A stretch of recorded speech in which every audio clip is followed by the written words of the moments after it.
Lucas capítulo 14, verso 25 ao 35, estarei lendo, peço que se acompanhe.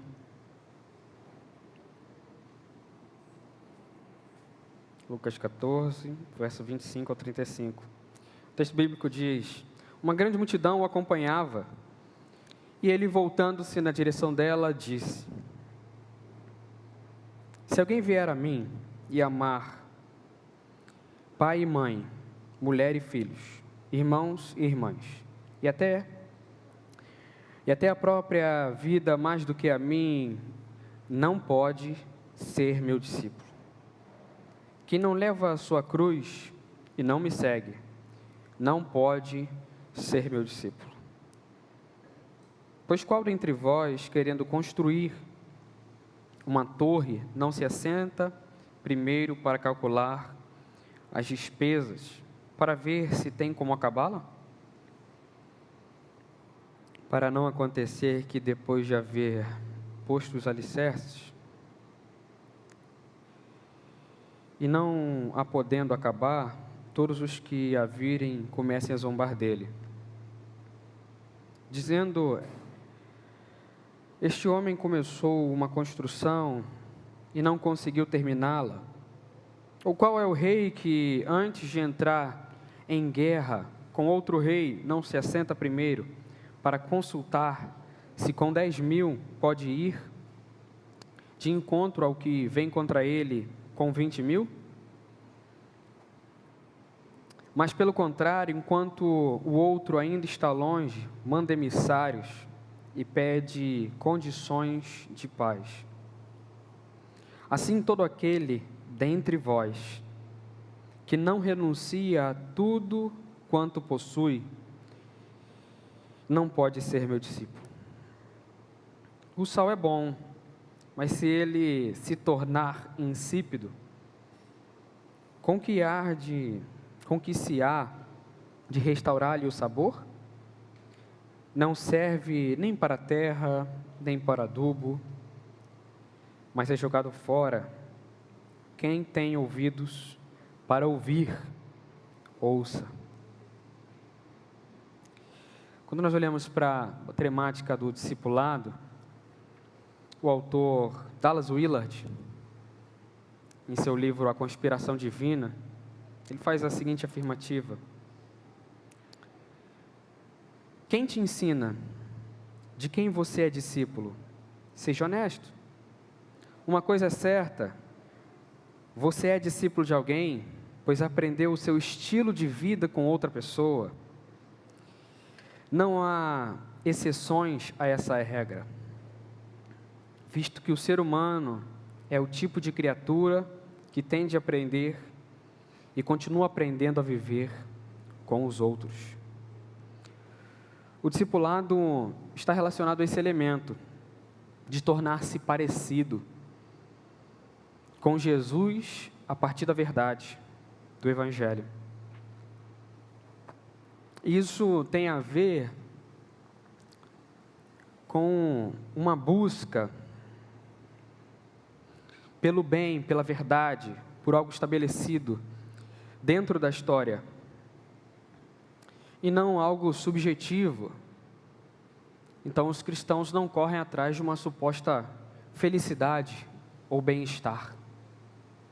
Sendo assim, não buscam se preservar da vida e das frustrações, das questões que acompanham a todo ser humano. O que nós percebemos é que a multidão segue um discipulado sem os termos de Jesus. Por isso ela ama esse Jesus criado pela imaginação dela. Todavia, o discipulado proposto por Jesus é experimentar uma nova humanidade, aquela que Deus imaginou para nós, uma humanidade reconciliada, uma humanidade que é guiada pelo Espírito, uma humanidade que não vive tentando se saciar dentro da história, Já conversamos aqui uma vez que a visão bíblica do homem diz que o homem é uma garganta viva, um ser que vive para se saciar. Quando nós tentamos nos saciar dentro da história, nós nos frustramos, porque nós continuamos insatisfeitos. Quando nós olhamos para esse texto, o texto que nós acabamos de ler, nós percebemos que ele está inserido na 4ª sessão das 6 sessões do Evangelho de Lucas. Então, o Evangelho de Lucas ele é separado em 6 blocos.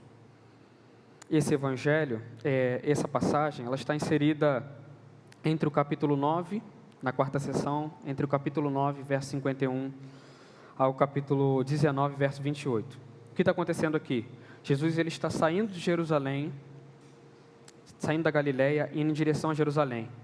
Ou seja, Lucas está descrevendo o processo de Jesus, depois de evangelizar, depois de fazer um conjunto de coisas, indo em direção à sua morte.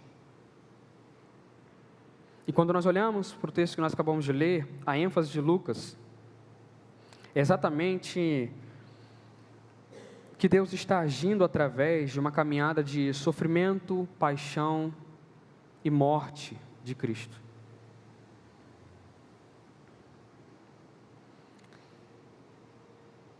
E o que Lucas quer descrever é exatamente que os discípulos de Jesus devem seguir o mesmo caminho, não um outro caminho.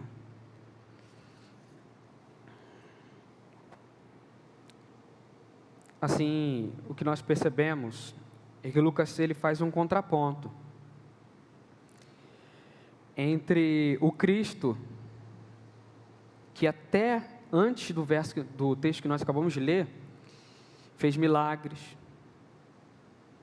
fez curas, deu de comer aos desfavorecidos. E o que Lucas faz aqui é exatamente fazer com que nós venhamos a perceber que o cristianismo não é só 1001 maravilhas, como diz o jargão.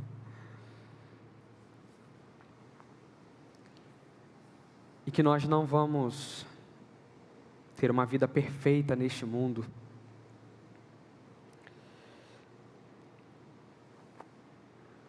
O caminho do discipulado é o caminho que Cristo percorreu.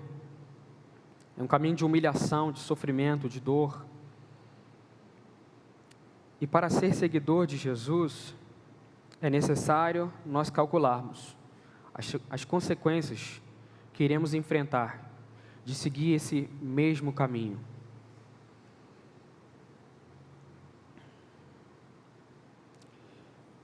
Esse texto ele tem 3 exigências. Uma está no verso 26, outra está no verso 27, outra está no verso 33. As 3 exigências terminam com a seguinte frase: não pode ser meu discípulo. A primeira exigência fala sobre o amor a Cristo, sobre toda coisa criada. Então não é tratar Jesus como um amiguinho ou um colega, mas como Senhor de nossas vidas. O segundo ponto fala do sofrimento que enfrentamos na família e na sociedade, por conta de assumirmos publicamente que nos tornamos seguidores de Jesus. E o terceiro ponto é o chamado à renúncia por causa de Cristo.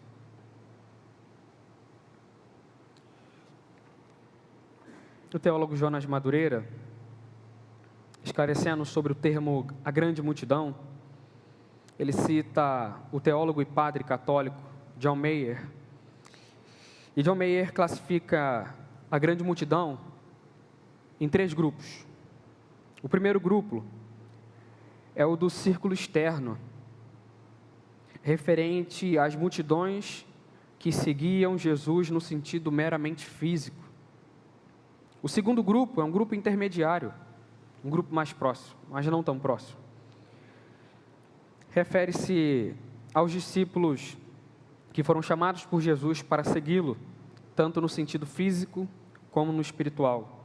Ou seja, eles acreditavam de fato que Jesus era o Messias, e não somente iam atrás dele por causa de pão. E o terceiro grupo é o círculo mais próximo de Jesus. É o círculo dos 12.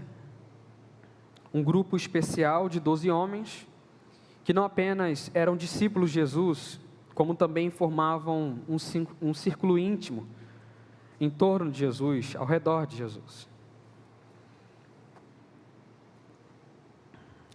Quando nós olhamos para o verso 25, nós percebemos que Jesus está fazendo uma caminhada e ele para, se volta para a multidão, começa a proferir palavras. O que percebemos é que Jesus está chamando as pessoas que estão nesse meio para segui-lo. Ele está dizendo para elas abandonarem uma vida privada de religião. Uma vida religiosa não vivida na esfera pública, no mundo. Não podemos viver a vida pública carregando uma outra identidade ou uma outra definição de quem nós somos. A definição de quem nós somos, primária ou fundamental, é que nós somos discípulos de Jesus. É isso que Jesus quer dizer. Então, seguir Jesus é exatamente ter consciência dessa identidade.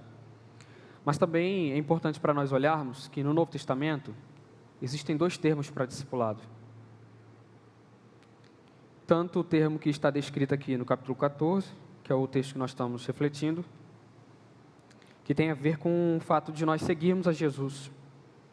Como também, por exemplo, nós temos textos como a Grande Comissão, em Mateus 28, que tem a ver com pessoas que já caminham com Jesus, formarem outras pessoas nessa caminhada com Jesus. Serem intencional, formarem pessoas. Então, o discipulado, ele está ligado a seguir Jesus diretamente e a fazer com que pessoas amadureçam na fé. Também. Consegue saber? E nós vamos pensar exatamente sobre essa questão como um ato de seguir a Jesus. E eu gostaria de pensar com você, as exigências para sermos discípulos de Jesus. Quando nós olhamos para o verso 26, o texto diz: se alguém vier a mim e amar pai e mãe, mulher e filhos, irmãos e irmãs, e até a própria vida, mais do que a mim, não pode ser meu discípulo. Jesus está deixando claro que o chamado dele para os seus discípulos era irrevogável, mesmo diante de questões familiares, de negócios, ou até mesmo, ainda que custasse a vida do discípulo. Por exemplo, nós temos os apóstolos que morreram por causa do Evangelho.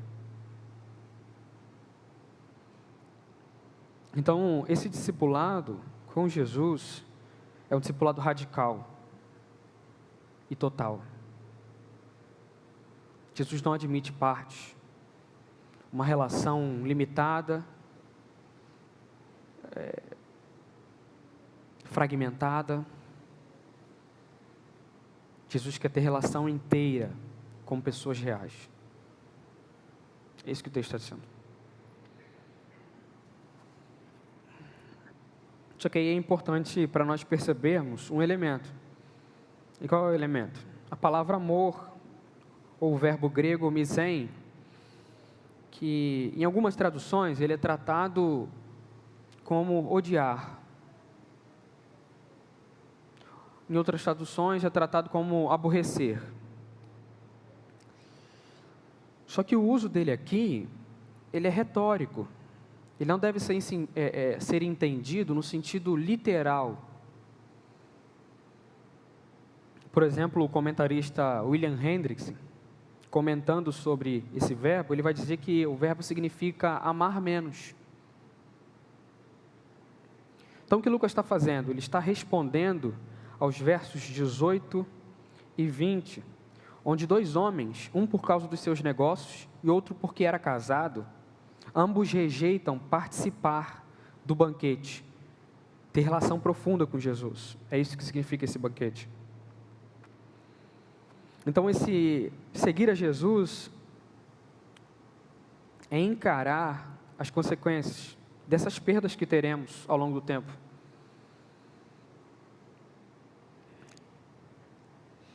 Então, Jesus vai dizer, se você não consegue amar a mim mais do que a ti mesmo e a todos os seus familiares e amigos, você não pode ser meu discípulo.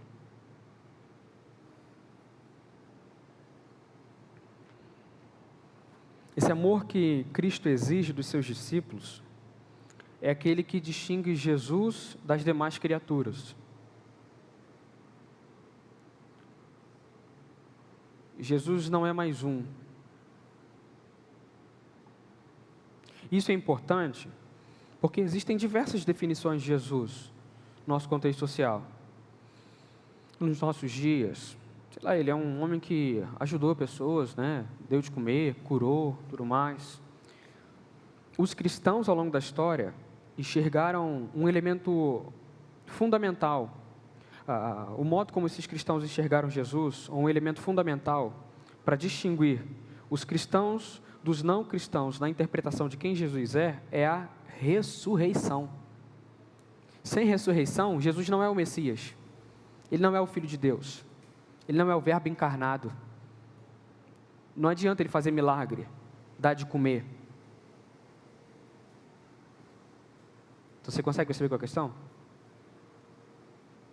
Então, esse Jesus que está falando com os discípulos, ele está chamando, que está falando com a grande multidão, ele está chamando as pessoas para uma caminhada verdadeira, de transformação de vida.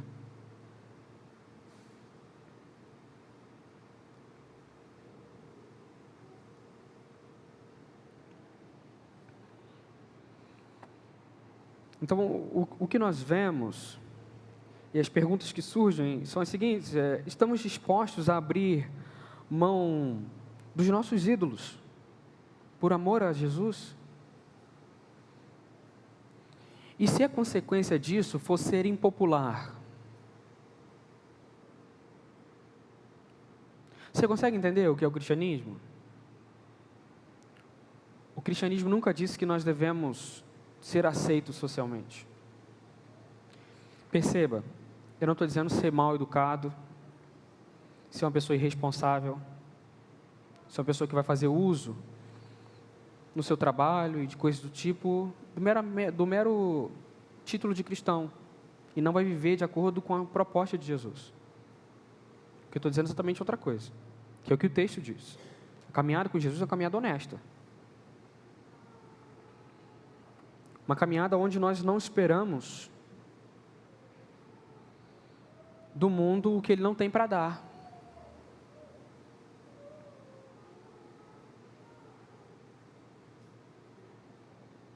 Exatamente porque o mundo está caído.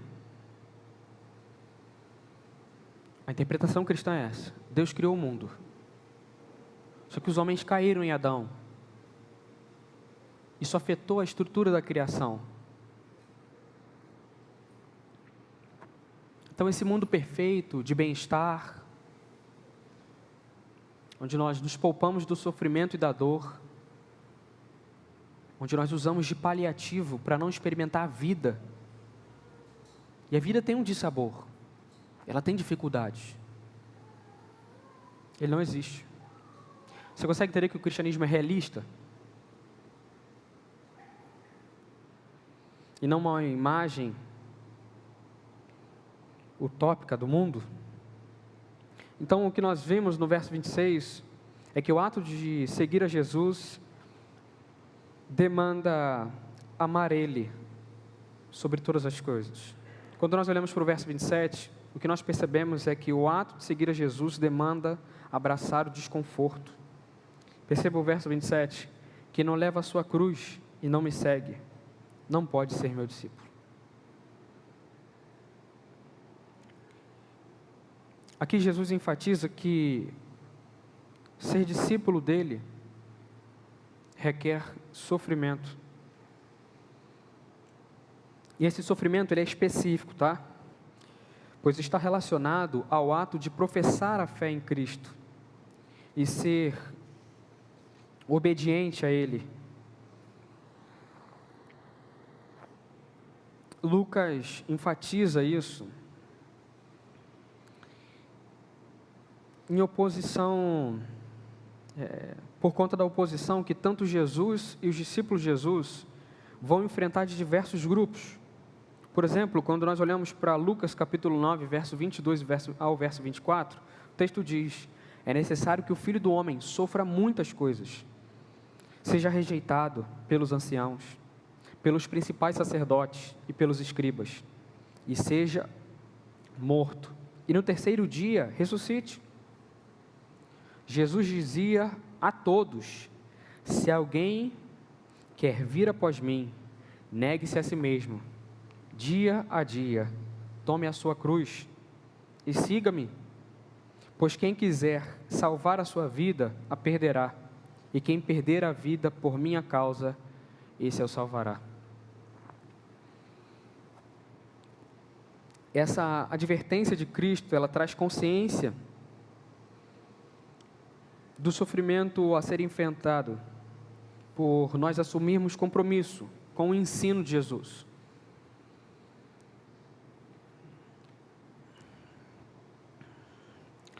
Ou seja, abraçar o ensino de Jesus nos leva a sofrer publicamente por causa dele. O teólogo Jonas Madureira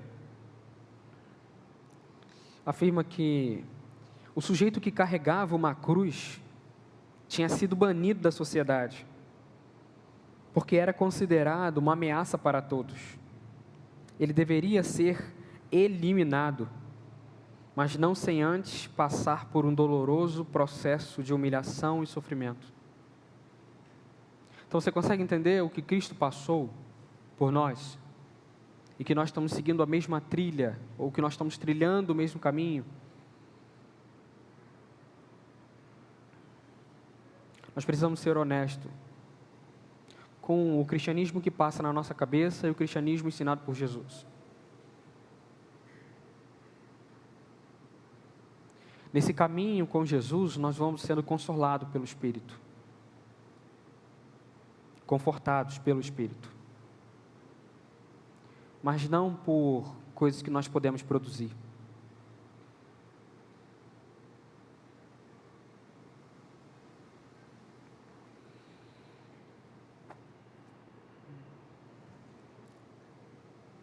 E essa proposta, ela nos traz uma ruptura com falsas propostas de identidade. Pois a partir do momento que assumimos a identidade de discípulos de Cristo, somos guiados por Ele a reorientarmos as nossas prioridades, as quais desafiam profundamente a nossa vontade de sermos aceitos socialmente.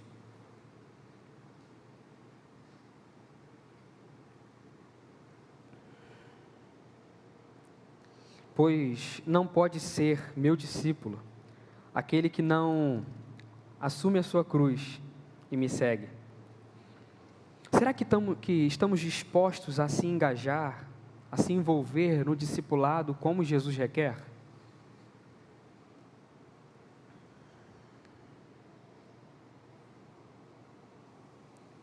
Que tipo de cristianismo nós estamos seguindo? Essa é a pergunta do texto. Quem é Jesus para mim e para você?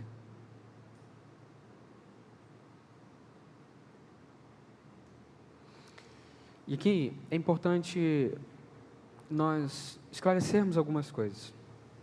Ser discípulo de Jesus não é vestir um determinado tipo de roupa. Não é falar um determinado tipo de jargão evangélico. Não é... Não posso dizer... usar determinado tipo de expressões. Se achar superior aos outros no seu trabalho. Olhar para as pessoas que têm outras religiões como se elas não tivessem dignidade humana. Como se elas não tivessem dignidade humana. Então, assim, existe um conjunto de preconceitos ou elementos que não estão fundamentados no Evangelho.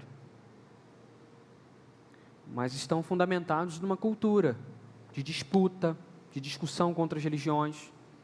E nós esquecemos que nós estamos lidando com seres humanos, esquecemos que estamos vivendo no mundo real, não no mundo que nós idealizamos. Então você consegue perceber qual é a questão?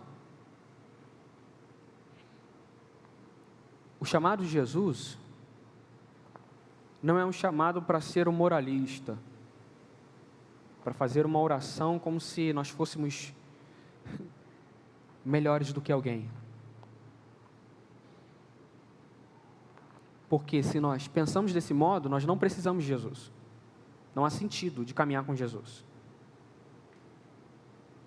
Já que somos melhores do que alguém, ou melhores do que os outros, qual é o sentido de ser salvo? De ser resgatado.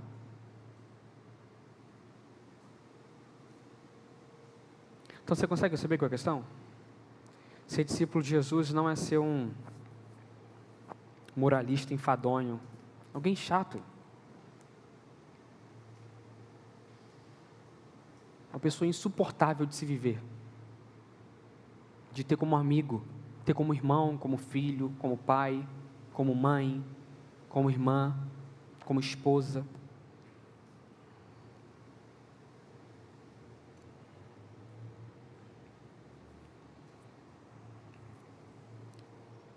Quando nós olhamos para o verso 31,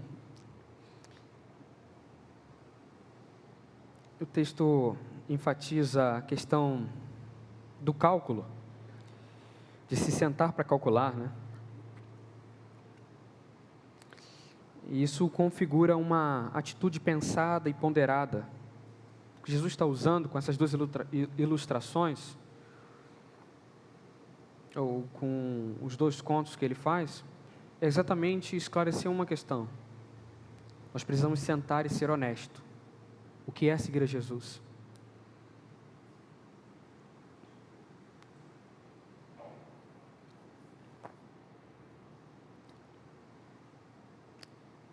O terceiro argumento, o ato de seguir Jesus demanda negar os nossos interesses por amor a Ele. Verso 33 diz: assim, todo aquele que dentre vós não renunciar a tudo quanto possui, não pode ser meu discípulo.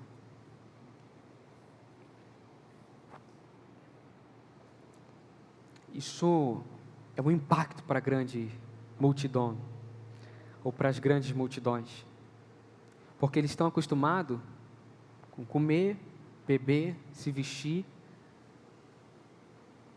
isso tudo provido por Jesus, ou provido pelos discípulos de Jesus, ordenado por Jesus. Eles não estão esperando essa quebra de expectativa. E a pergunta que nos surge é: se Deus frustrar alguma expectativa que nós temos, quem Ele será para nós?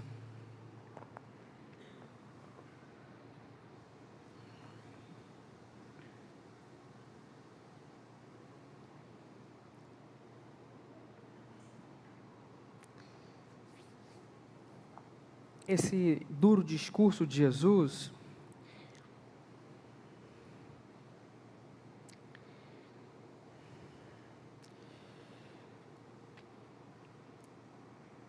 é um discurso que tem por pano de fundo a seguinte afirmativa de Jesus: vocês vão continuar me seguindo para comer e beber? Ou vocês precisam de um redentor?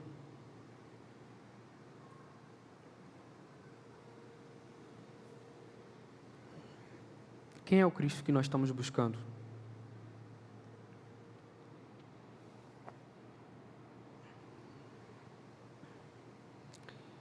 E o que Jesus afirma no verso 33 tem a ver com reputação.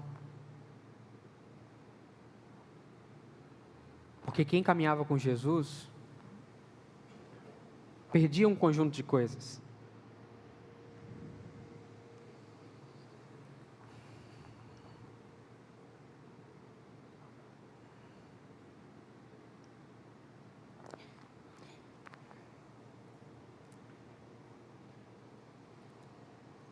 Esse texto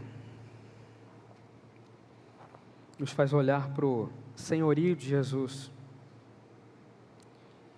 e que nada foge do seu controle. Mas aí a questão que fica é: será que nós vamos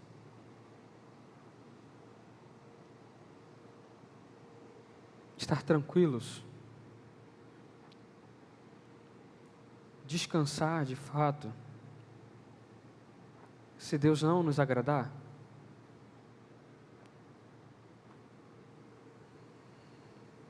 Perceba que aqui existe algo fundamental, tá? Reputação é algo que ao longo da história humana, todo ser humano busca ter uma excelente reputação. Uma reputação fantástica.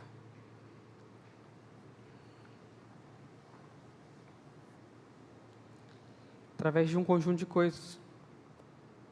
Profissão, exemplo na família, e por aí vai. Perceba que Jesus não está fazendo uma contradição com princípios morais, abandonar princípios morais. Seguir Jesus agora é seguir alguém que faz qualquer uma coisa, algo do tipo. Não é essa a proposta. Mas a proposta é exatamente uma. É submeter uma vontade de ser aceito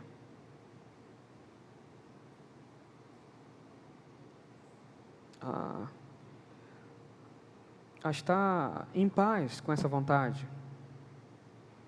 É você olhar para essa vontade e não precisar que ela esteja sendo satisfeita. Então, se você perder alguma coisa por seguir Jesus, isso faz parte.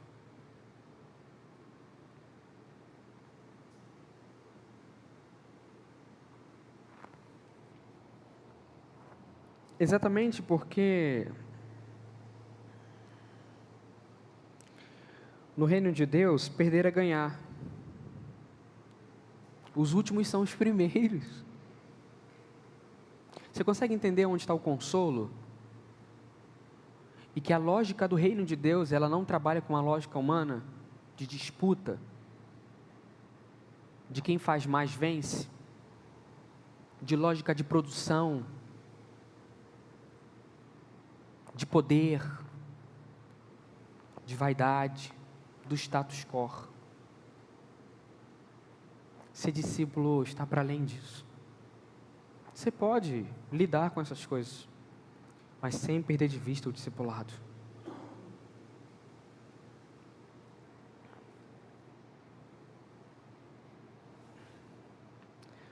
O teólogo Bonhoeffer afirma em seu livro Discipulado: a graça preciosa é o tesouro oculto no campo, pelo qual o ser humano vende feliz tudo o que possui. E é a pérola preciosa, pela qual o mercador oferece todos os seus bens. É o domínio do reino de Cristo, pelo qual o ser humano arranca o olho que o faz tropeçar. E o chamado de Jesus é o chamado de Jesus, pelo qual o discípulo deixa as suas redes para trás e o segue. Jesus encerra o ensino afirmando para aqueles que têm ouvido, ouçam, ou prestem atenção nisso. E que eles devem agir com base no ensino dado, sentando para fazer um cálculo. E após isso, devem se levantar e em obediência o seguir.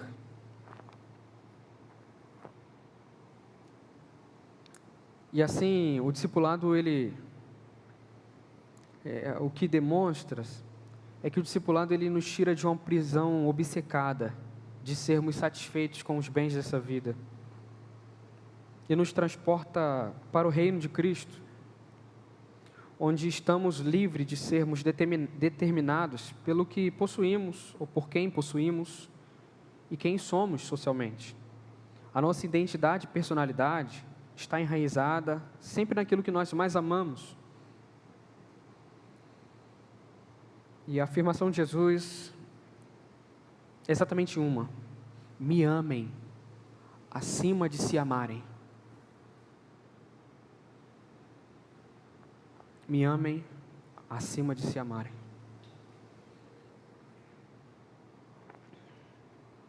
Carecemos da palavra de Deus para não nos definirmos a partir do outro ou a partir de nós mesmos, mas sim de Jesus, negando os nossos próprios interesses para sermos discípulos de Jesus. E a pergunta que surge é: quem você tem sido na sua vida religiosa? Quem eu tenho sido na minha vida religiosa? Um espectador? Um consumidor da religião? Ou um discípulo de Jesus? Quando estamos vivendo a vida como um consumidor, espectador, não precisamos prestar conta da nossa vida, da nossa história. Não precisamos dar as caras, aparecer quem somos de verdade. Porque você não precisa de irmãos. As pessoas não vão te conhecer. Você entra na igreja, sai da igreja e vive sua vida. O discipulado nos chama para uma vida pessoal, um pequeno grupo, para aprofundarmos relações. Você percebe que o discipulado é abrir mão de um conjunto de afirmações sobre si mesmo, de precisar se proteger. A gente tem esse negócio. Isso parece algo que é relatado em Gênesis 3. Que Deus fala com Adão, ele começa a se defender. Porque ele precisa se defender. Quem caminha com Jesus está de guarda baixa, porque sabe onde está firmada a sua identidade. O chamado de Jesus é irmos para além de uma vida distante e impessoal com Ele, é irmos em direção à pessoalidade na vida com Ele. E essa proposta visa desenvolver a nossa pessoa humana em todos os sentidos. Logo, fica claro que o discipulado não tem a ver com informações que aprendemos. Entretanto, tem a ver com o conhecimento pessoal que recebemos de Jesus, que é aprofundado na nossa relação com Ele ao longo da vida, numa igreja local. Essa vida como discípulos de Cristo não é um curso que fazemos, ou um relatório que preenchemos. Todavia, é uma caminhada de negação de si mesmo, como também é onde aprendemos e carregamos os ensinos de Jesus para a vida, para o nosso dia a dia. É como se nós, ao longo do discipulado, fôssemos recebendo uma informação em nosso cérebro, e isso fosse descendo, sabe? Fosse sendo bombeado pelo coração. Então, o discipulado ele tem muito a ver com isso, com uma informação, um conjunto de informações que você recebe ao longo da vida, vivendo, lendo, e você começa a perceber que a sua estrutura humana, a sua estrutura psicológica, emocional, ela começa a responder a isso. Você começa, sabe, a viver isso, a não precisar de um conjunto de formulações, um conjunto de identidades que estão aí, nesse palco que é a cidade, esse palco religioso, que é a cidade que nós vivemos.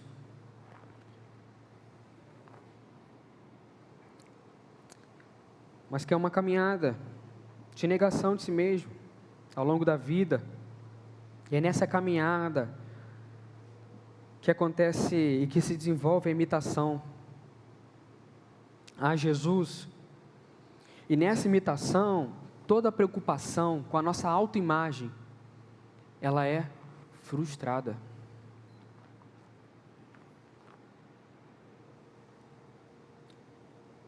Pois aprendemos a depender de nossa identidade centrada em Jesus, para viver a vida que Deus quer que nós vivamos.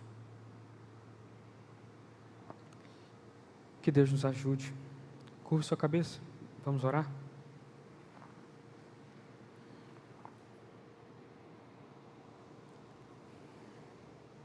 Pai, nós te pedimos que o Senhor traga luz da sua santa palavra para o nosso coração, Senhor. Penetre no nosso coração com o Evangelho, nos ajude a lidar com um conjunto de coisas que nós temos na nossa história e que carecem de ser tratadas por Jesus. Nos ajude, Senhor, a abrir o coração, a estar desarmado diante do Senhor. Nos vença mais uma vez, Senhor, com o Teu santo Evangelho. Nos ajude a lidar com aquilo que nós não queremos abrir mão, mas que o discipulado nos chama a abrirmos mão. Em nome de Jesus, nós pedimos que o Senhor nos console e nos ajude. Amém, Senhor.